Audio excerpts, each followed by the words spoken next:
Selamat siang untuk kita semua. Yang terhormat dosen penguji UKIN. Perkenalkan, nama saya Franciscus bin SAG, Guru Pendidikan Agama Katolik pada SMA Negeri 2 Sanongguang, Kabupaten Manggarai Barat. Saat ini saya sedang mengikuti kegiatan PPG di Sekolah Tinggi Santo Yakobus, Merauke. Pada hari ini saya ingin melaksanakan praktek pembelajaran sebagai salah satu syarat uji kinerja.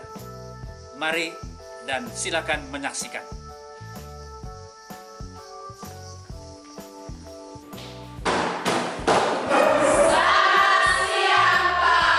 Selamat siang adik-adik. Siang, Pak. Apa kabar? Baik, Pak. Semua sehat? Sehat, Pak. Terima kasih dan puji Tuhan kita semua dalam keadaan sehat. Silakan duduk. Baik adik-adik, kita bertemu kembali pada kesempatan ini dalam pembelajaran agama Katolik. Namun sebelum kita memulai dan melanjutkan pembelajaran kita hari ini, terlebih dahulu kita membukanya dengan doa.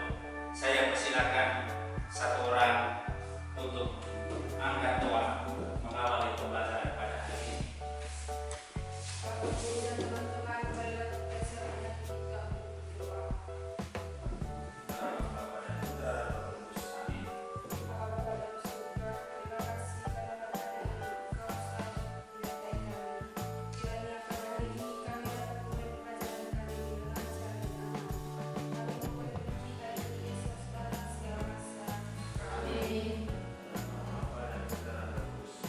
Baik, terima kasih. Selanjutnya adik-adik, saya mau cek dulu kehadiran kalian semua. Ya. Semua hadir? Ada semua, Pak. 12 orang ya? Ya, Pak. Terima kasih atas kehadiran kalian semua. Ini menandakan bahwa kamu sudah sadar betul tentang pentingnya belajar di sekolah. Sekarang Bapak Guru ingin bertanya pada kalian, pembelajaran kita sebelumnya membahas tentang apa? Gereja yang membangun persekutuan. Gereja yang membangun persekutuan. Coba sebutkan salah satu ciri dari gereja yang membangun persekutuan. Persaudaraan. Persaudaraan, ya Tuhan. Baik, berikutnya terkait dengan pembelajaran kita hari ini. Apakah kamu sudah membacanya? Sudah, Pak. Apa pelajaran penting yang kamu dapat dari pelajaran itu? Mengajarkan kita untuk saling melayani dengan kerendahan hati.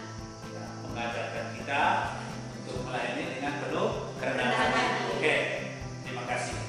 Baik, adik-adik, pembelajaran kita hari ini adalah membahas tentang gereja yang melayani atau diakonia, seperti yang kamu lihat itu. Ya, dari materi ini ada 4 kompetensi inti. Ya, 4 kompetensi inti. Lalu dari 4 kompetensi ini diturunkan kepada kompetensi dasar dan tujuan pembelajaran.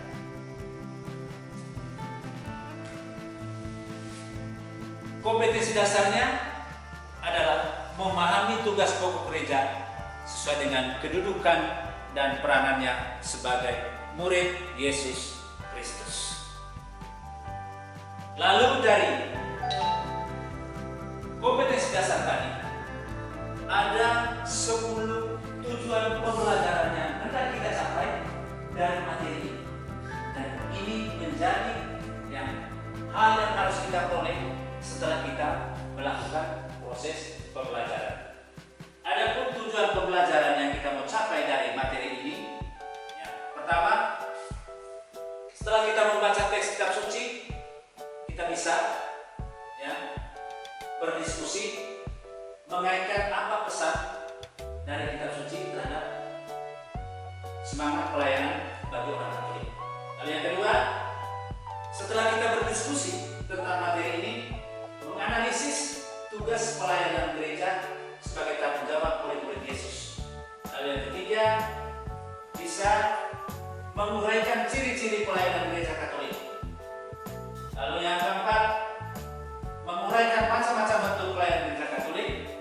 Yang kelima, dapat menyebutkan tokoh-tokoh yang mencurahkan seluruh hidupnya untuk melayani orang-orang miskin dan tertindas.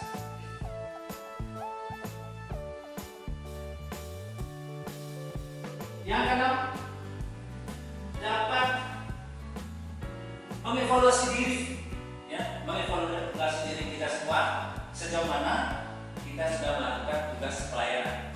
Lalu yang berikut, yang ketujuh, bisa membuat rencana kira-kira apa tindakan konkret kita untuk melaksanakan pelayanan dalam kehidupan sehari-hari. Lalu yang berikutnya, kita dapat menuliskan sebuah refleksi tentang pelayanan dalam gereja Katolik. Yang kesembilan, dapat menunjukkan tanggung jawab dalam tugas pelayanan gereja. Lalu yang terakhir, semua itu kita harus haturkan syukur dan pujian kepada Tuhan karena Tuhan sudah memberikan kita anugerah pelayanan dalam gereja. Baik adik-adik,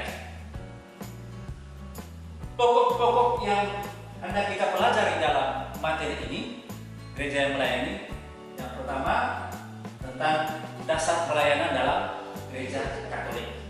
Lalu yang kedua nanti kita akan melihat ciri-ciri pelayanan gereja Katolik. Dan yang ketiga, bentuk-bentuk pelayanan dalam gereja Katolik.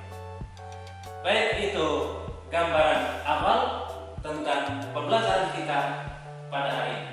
Selanjutnya, mari kita masuk pada inti kegiatan kita hari ini. Ada beberapa tahapan yang kita harus lalui dalam kegiatan ini. Yang pertama, adik-adik semua akan diminta untuk melakukan pengamatan, mengamati, baik itu membaca maupun lewat tayangan-tayangan yang ditayangkan di depan ini. Lalu yang berikut, menyusun atau merumuskan pertanyaan berdasarkan yang kamu sudah lihat pada tayangan. Lalu berikutnya, mengumpulkan informasi itu bisa berupa baca kitab suci dan juga baca teks materi-materi yang sudah disiapkan. Lalu setelah membaca, kamu akan diberi waktu untuk berdiskusi. Sebelum berdiskusi, rumuskan pertanyaan dulu. Pertanyaan-pertanyaan apa yang kamu rumuskan sesuai dengan materi yang kamu sudah baca. Lalu dari pertanyaan itu nanti dijadikan bahan untuk diskusi dalam kelompok. Baik.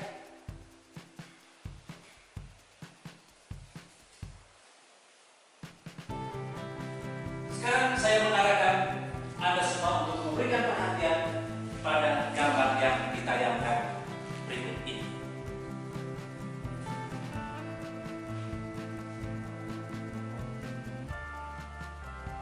Oke, yang berikutnya gambar 2.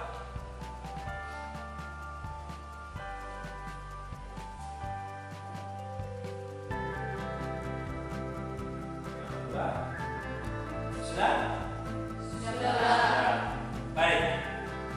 Setelah kalian memperhatikan gambar-gambar ini, saya minta kalian untuk merumuskan pertanyaan seperti apa pertanyaan kamu berkaitan dengan gambar-gambar ini. Gambar yang pertama. Saya dari kelompok 1 akan mengajukan pertanyaan pada gambar 1. Peristiwa apa yang terjadi pada gambar tersebut dan apa pesannya bagi kita? Peristiwa apa yang terjadi pada gambar tersebut dan apa pesannya untuk kita? Nah, sekarang dari pertanyaan ini, siapa kira-kira yang bisa memberikan jawaban? Siapa? Silakan.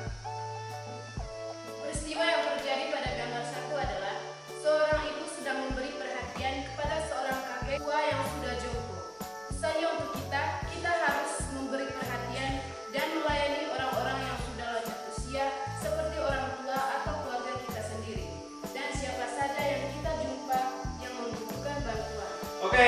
kasih. Bagaimana menurut kelompok 1? Puas dengan jawaban itu? Sangat puas, Pak. Ya, terima kasih. Yang berikut nomor 2. Gambar nomor 2. Siapa yang ingin menyampaikan rumusan pertanyaan? Silakan. Peristiwa apa yang terjadi pada gambar 2 dan apa ajarannya untuk kita? Oke, peristiwa apa yang terjadi pada gambar 2 dan apa pesannya untuk kita? Siapa yang mau menjawab pertanyaan ini? Silakan. Tuhan Yesus membasuh kaki para muridnya pada peristiwa perjamuan malam terakhir. Pesannya untuk kami adalah, sebagai pengikut Yesus, kita mengikuti teladan Yesus untuk saling melayani dengan penuh rendah hati. Oke, terima kasih. Tepuk tangan. Bagaimana menurut kelompok 2 yang memberikan pertanyaan? Puas dengan jawaban itu? Puas, Pak. Oke, baik. Terima kasih untuk jawaban-jawaban kalian mendeskripsikan gambar-gambar yang sudah ditayangkan. Baik, adik-adik, sekarang Bapak Guru mengarahkan kalian untuk masuk pada tahapan yang berikutnya, yaitu mengumpulkan informasi. Nah, sumber informasinya melalui membaca teks kitab suci dan juga buku teks materi tentang gereja yang melayani atau diakonia. Sekarang saya tugaskan kalian untuk membaca ya, teks kitab suci dan juga buku materi tentang gereja yang melayani sambil merumuskan pertanyaan-pertanyaan untuk nanti dijadikan diskusi dalam kelompok. Saya persilakan.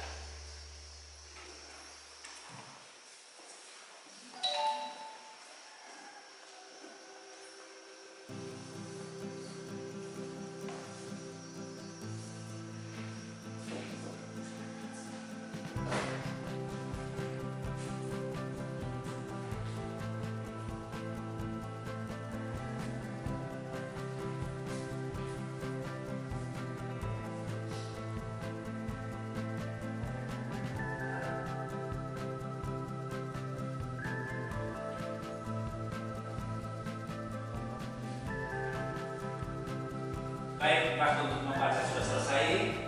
Sekarang coba rumuskan beberapa pertanyaan berdasarkan bacaan-bacaan yang kamu sudah lakukan tadi.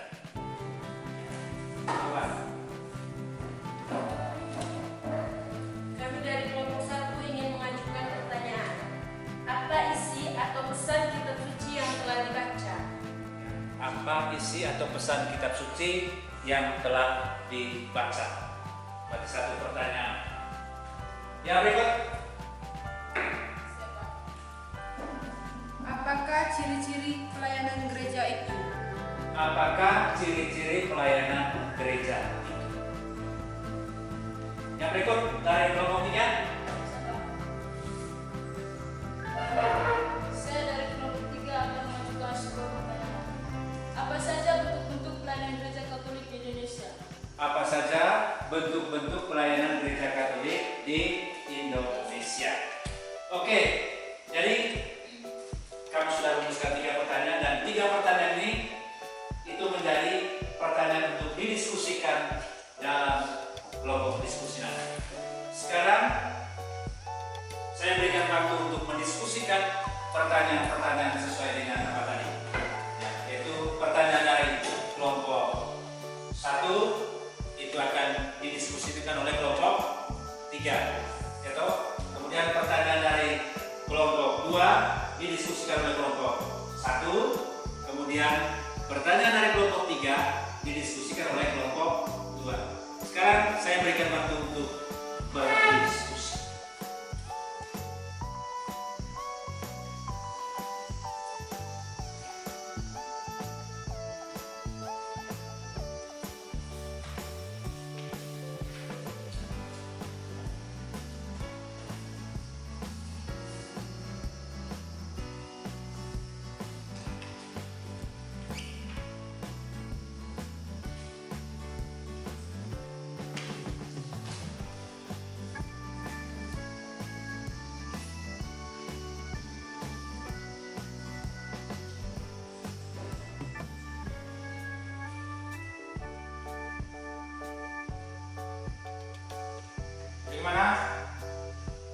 diskusinya sudah selesai?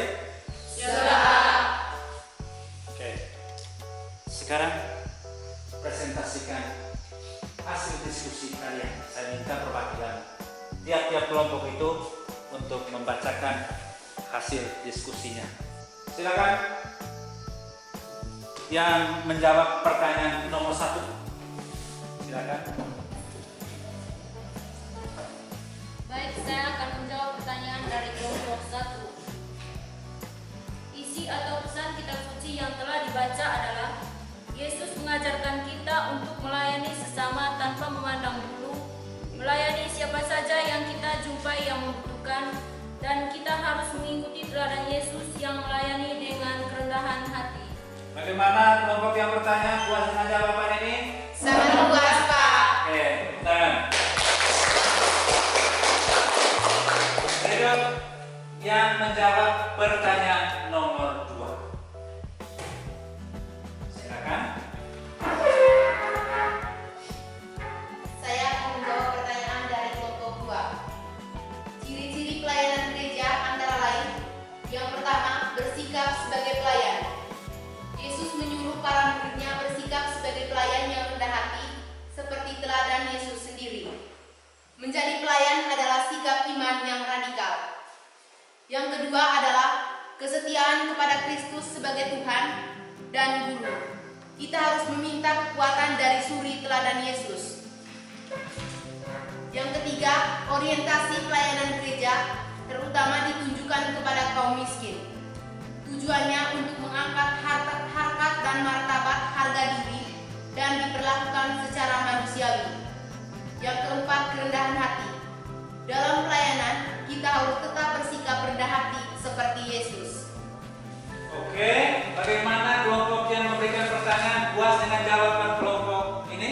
Oke, tepuk tangan untuk. Giliran berikutnya kelompok yang menjawab pertanyaan nomor 3. Saya akan menjawab pertanyaan dari kelompok 3. Bentuk-bentuk pelayanan gereja. Yang pertama, pelayanan gereja bersifat ke dalam, tetapi juga keluar. Pelayanan ke dalam adalah pelayanan untuk membangun jemaat, dan ini adalah tugas hierarki, tetapi para awam juga dilibatkan di dalamnya, seperti melibatkan diri dalam kepengurusan paroki. Kedua, pelayanan keluar yang difokuskan pada kepentingan masyarakat luas. Contohnya adalah pelayanan di bidang kebudayaan dan pendidikan, bidang kesejahteraan, politik, dan hukum. Oke, bagaimana kelompok yang bertanya puas dengan jawaban ini? Sangat puas, Pak. Oke, terima kasih untuk kelompok yang telah memberikan jawaban. Ulang. Baik adik-adik, kami telah berdiskusi dan dari jawaban-jawaban itu sudah menunjukkan bahwa itulah bagian terpenting dari materi tentang gereja yang melayani, sumbernya dari kitab suci, juga dari buku materi yang membahas tentang gereja yang melayani atau diakonia. Baik adik-adik, saya akan menambahkan jawaban-jawaban kalian. Dari Yesus mengajarkan kita untuk saling melayani dengan kerendahan hati, karena anak manusia datang, yaitu Tuhan Yesus sendiri, datang bukan untuk dilayani, melainkan untuk melayani dan memberikan nyawanya menjadi tebusan bagi para orang. Itu bisa kita baca di dalam perikop Markus bab 10 ayat 45. Kita lihat yang berikut adalah dasar pelayanan dalam gereja. Jadi pelayanan dalam gereja itu punya dasar, punya pijakan, ya, dan tidak main-main, tidak asal omong serta punya pijakan. Semangat pelayanan Kristus merupakan dasar pelayanan dalam gereja. Dan semangat dasarnya adalah semangat pelayanan dari Yesus. Ya. Di situ dikatakan bahwa barang siapa menyatakan dirinya murid, artinya konsep Yesus sebagai murid itu wajib hidup sama seperti hidup Kristus. Ini penegasan Yesus sendiri. Setiap orang yang mau menjadi murid dan mengambil bagian dalam tugas melayani harus hidup sama seperti hidup Kristus. Itu dapat kita baca dalam surat pertama Rasul Yohanes bab 2 ayat 6. Yang berikutnya, Yesus yang mengambil rupa seorang hamba. Tidak ada artinya jika para muridnya mengambil rupa para penguasa. Yesus mengambil rupa seorang hamba, maka murid-muridnya juga harus mengambil rupa seorang hamba, bukan sebagai penguasa. Itu yang dikatakan oleh Yesus. Jadi perwujudan iman Kristiani adalah pelayanan. Yesus bersabda, apabila kamu telah melakukan segala sesuatu yang ditugaskan kepadamu, hendaklah kamu berkata, kami adalah hamba-hamba yang tidak berguna. Kami hanya melakukan apa yang harus kami lakukan. Itu dalam Injil Lukas bab 17 ayat 10. Berikut ciri-ciri pelayanan. Ya, tadi kamu sudah lihat dalam buku materi dan sudah menjawab tadi itu. Nah, sekarang seperti apa ciri-ciri pelayanan? Yang pertama, bersikap sebagai pelayan. Ya, ini juga ya menjadi penegasan Yesus bahwa kita harus bersikap sebagai pelayan, bukan sebagai yang mau dilayani. Yesus menyuruh para muridnya selalu bersikap sebagai yang paling rendah dari semua dan sebagai pelayan dari semua. Itu dalam Markus bab 9 ayat 35. Yesus sendiri memberi teladan dan menerangkan bahwa demikianlah kehendak Bapa. Dan itu merupakan kehendak Bapa yang mengutus Yesus. Yang ketiga, yang kedua, kesetiaan kepada Kristus sebagai Tuhan dan Guru. Dan kita selaku murid harus setia. Tanda kesetiaan kita itu apa? Bersama dengan Yesus setiap saat. Kita mau melakukan pelayanan harus minta kekuatan pada Tuhan Yesus melalui doa kita. Yang ketiga, orientasi pelayanan gereja tetap ditujukan kepada kaum miskin. Ini yang menjadi perhatian utama pelayanan gereja adalah memperhatikan kaum miskin dan tertindas, supaya kehidupan mereka juga sama seperti kehidupan orang-orang yang sepantas.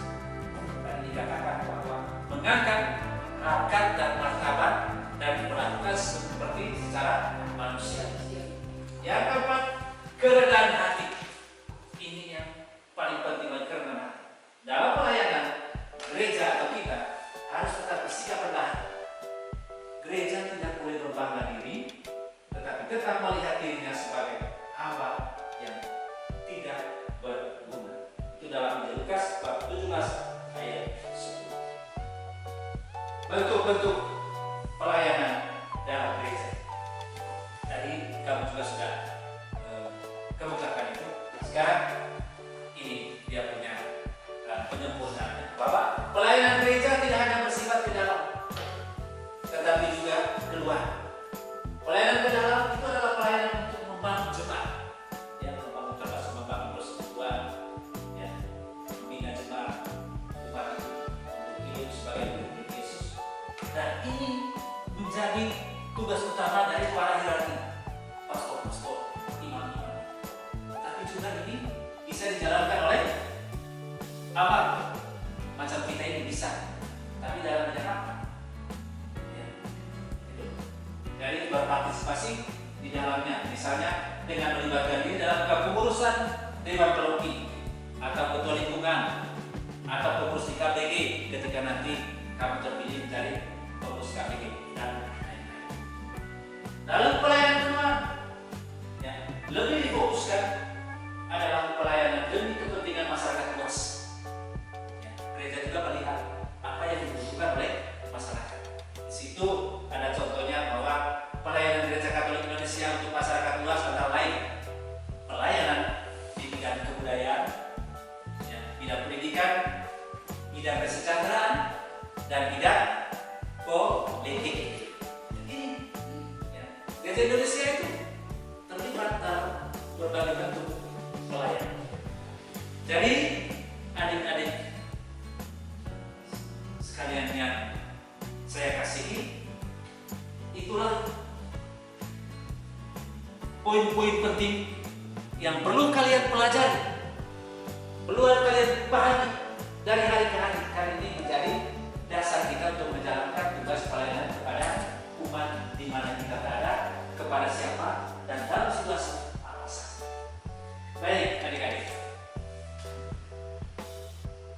sebagai bukti bahwa kamu sudah paham tentang materi ini, maka sekarang saya minta kamu untuk menyiapkan kertas dan PowerPoint untuk mengerjakan soal-soal. Ada 5 soal yang ada di dalam lembaran kerja peserta didik pada halaman ketiga. Silakan Anda bekerja secara pribadi, ya, ingat kembali apa yang kamu diskusikan tadi, dan ada pertanyaan di situ, pertanyaan untuk mendalami berkaitan dengan gereja yang melayani atau diaspora. Tulis nama, kemudian tulis juga kelas, dan nanti akan dikumpulkan untuk diperiksa dan diberi nilai. Silakan.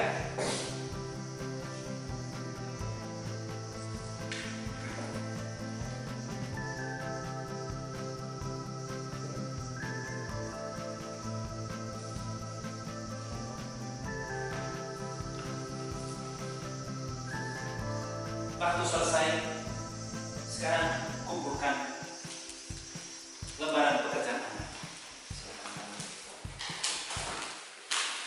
Silakan. Ya. Ya.